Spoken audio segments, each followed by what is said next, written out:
नमस्कार, मैं हूं प्रभास झा और आज की अंतर कथा में हम बात करेंगे हिंडनबर्ग की रिसर्च रिपोर्ट और अदानी प्रसंग की।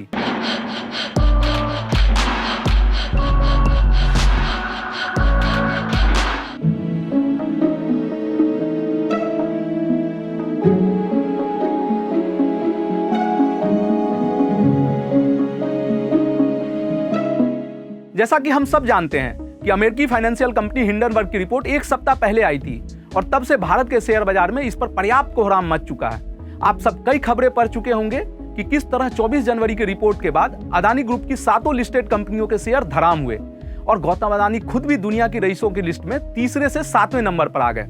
अदानी समूह ने हिंडनबर्ग के सभी आरोपों का बिंदुवार जवाब दिया है और रिपोर्ट को भारत की ग्रोथ स्टोरी के खिलाफ साजिश बता दिया। उसके बाद आज सुबह ही हिंडनबर्ग ने भी पलटवार किया और कहा कि आप धोखाधड़ी को राष्ट्रवाद की आड़ में छिपा नहीं सकते हैं। पर मैं इस वीडियो में हिंडनबर्ग और अदानी के बीच चल रहे आरोपों प्रत्यारोपों पर बात नहीं करूंगा। इन सब पर आप टीवी डिबेट में काफी कुछ सुन चुके हैं और अखबारों में भी पर्याप्त रूप से खबरें छप चुकी हैं। अब हम थोड़ा आगे बढ़ते हैं और ये समझने की कोशिश करते हैं कि अदानी के खिलाफ रिपोर्ट जारी करके हिंडनबर्ग खुद भी सवालों के घेरों में क्यों आ गई है। हालांकि कहानी शुरू करने से पहले हम थोड़ा सा उन बड़े सवालों का जिक्र कर लेते हैं जो हिंडनबर्ग ने अपनी रिपोर्ट में अदानी ग्रुप को लेकर उठाए हैं। इससे जिन दर्शकों को बैकग्राउंड के बारे में नहीं पता है वे मुद्दे को समझ पाएंगे। रिपोर्ट में कहा गया है कि अदानी ग्रुप की 7 लिस्टेड कंपनियों के शेयर की कीमतों का वैल्यूएशन जितना होना चाहिए उसके मुकाबले 85% अधिक है। यानी कि इसको मैं आसानी से समझाने के लिए आपको ऐसे समझाता हूं कि अगर अदानी ग्रुप की कंपनियों के शेयरों की कीमत 100 रुपये होने चाहिए तो इस रिपोर्ट के मुताबिक ये 185 रुपये है। दूसरा सवाल इसमें ये उठाया गया है कि अदानी ग्रुप ने काफी मात्रा में शेयरों को गिरवी कर रख के लोन लिया है। इसके अलावा समूह पर 2 लाख करोड़ रुपए के कर्ज का भी जिक्र किया गया है। इसके साथ ही रिपोर्ट में यह भी कहा गया है कि अदानी समूह ने टैक्स हेवन देशों में कई फर्जी कंपनियां बनाकर वित्तीय अनियमितताएं की हैं और कॉर्पोरेट गवर्नेंस जैसे कई मुद्दों की अनदेखी की है। इसके साथ और भी कई सारे सवाल उठाए गए हैं। हिंडनबर्ग रिसर्च में कुल अदानी ग्रुप से कुल 88 सवाल पूछे गए हैं। मैंने कहानी को आगे बढ़ाने के लिए मुख्य मुद्दों का ही जिक्र किया है यहाँ पर। बाकी जिनको सारे सवालों में रुचि हो वो हिंडनबर्ग की साइट पर जाकर आप सारे सवाल पढ़ सकते हैं, समझ सकते हैं। हालांकि इस मुद्दे को आगे बढ़ाने से पहले और आपको यह पूरी तरह से समझ में आ जाए इसके लिए पहले हमको एक टर्म है शेयर मार्केट का शॉर्ट सेलिंग, उसे समझना होगा। क्योंकि शॉर्ट सेलिंग को समझे बिना इस पूरे प्रकरण को आप नहीं समझ पाएंगे।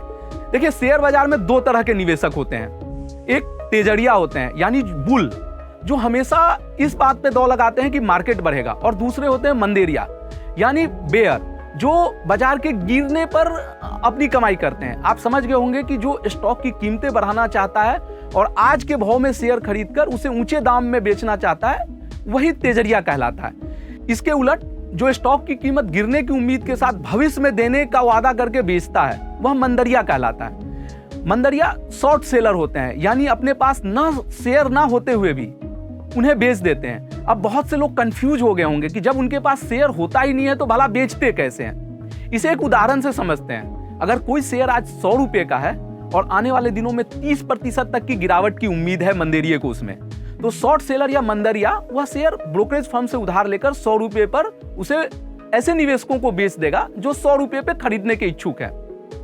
लेकिन मंदरिया ने ब्रोकरेज फर्म से वो शेयर उधार लेकर बेचा है तो उसे एक निश्चित मियाद में वो शेयर लौटाने भी होंगे। इसलिए जब उस शेयर में गिरावट आएगी, उस शेयर की कीमत में गिरावट आएगी, तो मंदरिया शॉर्ट सेल किए हुए शेयर को कम कीमत पर खरीद कर बाजार से ब्रोकरेज हाउस को लौटा देगा और इस तरह वो जितने कम पर खरीदेगा, क्योंकि उसने 100 रुपये पे बेचा है तो उससे जितनी भी कम कीमत पर खरीदेगा उतने टका का वो मुनाफा कमा लेगा। अब सारा खेल यहीं पर है। अपने डिस्क्लेमर में हिंडनबर्ग ने बताया है कि वह शॉर्ट सेलिंग का धंधा करती है यानी कि शेयर मार्केट का मंदरिया है। अब वह कंपनी बाजार का गिरावट का फायदा उठाती है यानी वह पहले बेच देती है कंपनी और जब स्टॉक के दाम गिर जाते हैं तो उसे बाद में खरीद लेती है।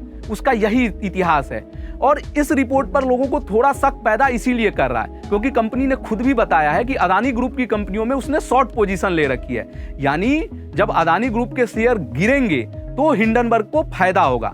यानी यह साफ साफ कॉन्फ्लिक्ट ऑफ इंटरेस्ट का मामला है। हालांकि कंपनी ने अपने डिस्क्लेमर में सब कुछ बता रखा है। शेयर बाजार के कुछ जानकारों का मानना है क्योंकि इस रिपोर्ट की वजह से अदानी समूह की कंपनियों के शेयर गिर रहे हैं, जिसका हिंडनबर्ग को सीधे सीधे फायदा होना है। इसलिए इस आशंका से इनकार नहीं किया जा सकता है कि इसके पीछे कुछ एजेंडा भी हो सकता है। हिंडनबर्ग पर दूसरा सवाल रिपोर्ट जारी करने की टाइमिंग को लेकर है। यह रिपोर्ट ऐसे समय में आई है जब अदानी समूह अपनी मूल कंपनी अदानी इंटरप्राइजेज का एफपीओ बाजार में लेकर आया है, जो प्राइवेट सेक्टर में देश का सबसे बड़ा एफपीओ है। 27 से 31 जनवरी के दौरान इस एफपीओ के जरिए अदानी ग्रुप बाजार से 20,000 करोड़ रुपए जुटाने में लगा हुआ है। जाहिर है इस रिपोर्ट के कारण अदानी की जो एफपीओ की ऑफरिंग है उसको बहुत झटका लगा है।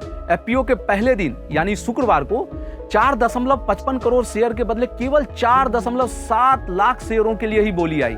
कंपनी ने एफपीओ के लिए प्राइस बैंड 3,112 से 3,276 रुपए का प्रति शेयर रखा हुआ है। लेकिन शुक्रवार को अदानी समूह की जो मूल कंपनी है अदानी एंटरप्राइजेज, उसका शेयर बीएसई में 2762 रुपए 15 पैसे के भाव पर ही बंद हुआ। खुदरा निवेशकों ने भी 4 लाख शेयरों के लिए ही आवेदन किए, जबकि उनके लिए 2.29 करोड़ रुपए शेयर रिजर्व रखे हुए थे। संस्थागत खरीदारों और गैर संस्थागत निवेशकों ने भी पहले दिन एफपीओ में कोई खास रुचि नहीं दिखाई। यही हाल रहा तो अगले 2 दिनों में जो एफपीओ के पूरी तरह से सब्सक्राइब होने की उम्मीद काफी कम है। कंपनी को भी इस जोखिम का अंदाजा है, इसलिए उसने अपने बयान में कहा है कि रिसर्च रिपोर्ट फर्जी है और उसके एफपीओ को नाकाम करने के इरादे से लाई गई है।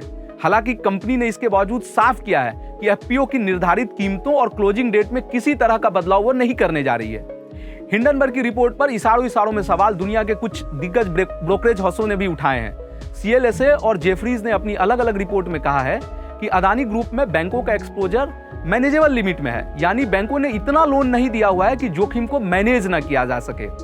अदानी समूह पर करीबन 2 लाख करोड़ रुपए का लोन है और सीएलएसए के विश्लेषकों का कहना है कि इसमें 70 से 80 हजार करोड़ रुपए ही बैंकों के हैं। उनका यह भी कहना है कि पिछले 3 साल में ग्रुप का कर्ज जो है वो 1 लाख करोड़ से 100% बढ़ के 2 लाख करोड़ रुपया हो गया, जबकि इसमें बैंकों का लोन जो है केवल 25% ही भरा है। इसके मुताबिक ग्रुप के कुल लोन में बैंकों की हिस्सेदारी 40% है, जिसमें से 30% सरकारी बैंकों के हैं और 10% प्राइवेट बैंकों के हैं। एक अन्य रिसर्च फर्म जेफरी के अनुसार भारतीय बैंकों ने जितनी राशि लोन के रूप में दी है उसमें अदानी समूह का हिस्सा मात्र 0.5% है। मतलब इसको ऐसे समझिए कि अगर बैंकों ने 100 रुपया अपना लोन दिया है कंपनियों को, तो अदानी को मात्र 50 पैसे लोन मिला है।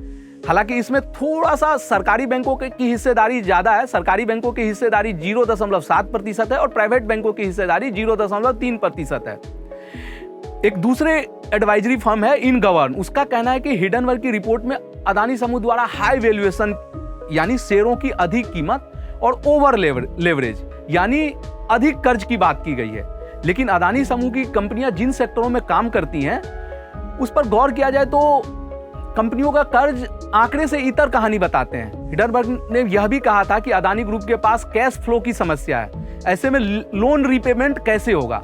इसके जवाब में एडवाइजरी फर्म का कहना है कि अदानी समूह की कंपनियां मोनोपोली वाले इंफ्रा सेक्टर में काम कर रही हैं, यानी ऐसे सेक्टर में काम कर रही है जहां ज्यादा कंपटीशन का सामना उन कंपनियों को नहीं करना पड़ रहा है। जैसे बंदरगाह वाले बिजनेस में उन्हें काफी बढ़िया कैश फ्लो हो रहा है, जबकि कुछ अन्य इंफ्रा प्रोजेक्ट्स आने वाले वर्षों में कंपनियों के लिए कैश फ्लो बढ़ाने का काम करेंगे।